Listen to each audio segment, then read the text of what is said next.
There's actually hardware coming off. It's interesting you said that about the computers. There's people building hardware that realize that there's something called Moore's Law, that we've hit the wall against. We can't make our computers any faster. So they turn to the brain.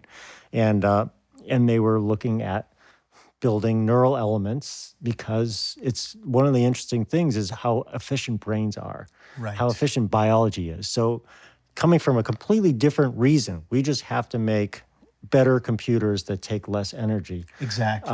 So they actually made they're making these systems. Some of the big manufacturers like IBM and Intel are making systems that have neurons, that have synapses, right, that run at extremely low power, and that can do more things than a current computer can. Right. So I hopped on that really early because I said, oh, this is the perfect embedded processor for an artificial brain, for a brain-based device. Right. So I've been following this and working with them closely, but it's kind of fascinating to me that they are not neuroscientists by any means, but they realized some of the things that brains do so efficiently that we should mimic. Yeah. And this is interesting, because this goes back to a real important touchstone for me as somebody who fancies himself, at least in my mind's eye, maybe I'm overly egotistical, I fancy myself an evolutionist, a dyed-in-the-wool evolutionist. And as an evolutionist, I always consider various problems that animals solve in different ways, cognitively, physically, biomechanically.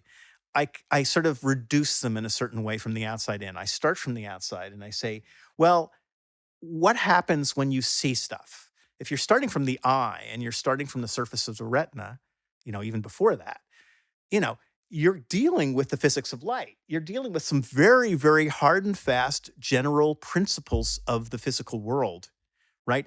And it should be no surprise to anybody that even engineers who are trying to, emulate nervous systems and what nervous systems do, they're hitting on some very sort of central kinds of points that evolutionists have always sort of thought about. This has been very important. And it's not an accident, because the physical world allows only certain kinds of solutions. That is, if you're operating from the outside in.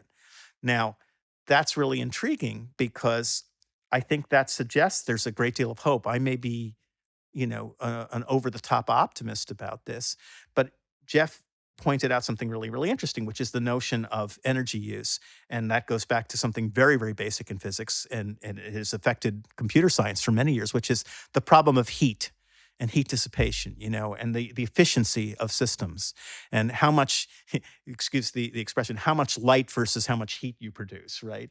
And heat has always been a huge issue. And as we miniaturized in microcircuitry, of course, it becomes a cardinal issue. And you see in supercomputers, you see massive efforts made to cool these.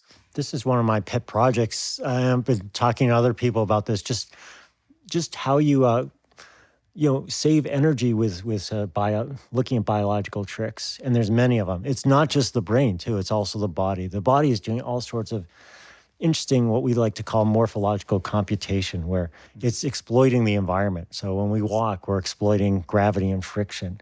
Right. When fish that swim really fast, they actually are able to generate more thrust than they put out, because they cause turbulence behind them. It gives them an extra boost of thrust. Right. Insects do this. Absolutely. So there's all these tricks, and I think we're going to have to do this, especially with, I hate to say it, climate change, and also the way artificial intelligence and data science is going, that we have these huge data farms. We have to do things much more efficiently. Absolutely. So I think turning to biology, brain and just basic biology is definitely a key to that. And channeling my inner optimist, and Bernie, you should sort of, check me on this if I'm going too far afield. You're way too optimistic. I'm always an optimist, Oh, Bernie, when did you become such a pessimist? I talk a tough game, but, I'm a pushover. I'm a total optimist. Yeah.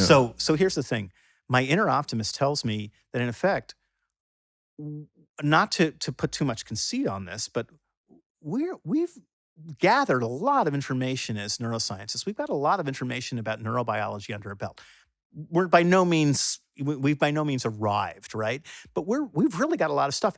And the most heartening thing for me to hear when Jeff speaks about this is the fact that now they're really considering what turn out to be some very, very fundamental engineering problems to solve, which implies that I don't see the barriers anymore to really intelligent machines and putatively perhaps conscious machines in the future. I no longer see the barriers as necessarily be in our way being neurobiological in principle, right? Even though there are some. I see the major barriers in terms of miniaturization related to dissipating heat and energy efficiency, and the fact that brains run on such low energy, as you said. I mean, they're super efficient, and we don't have machines that rival that yet, but we're certainly on the path. But these are solvable. These are soluble, I think, over the long haul.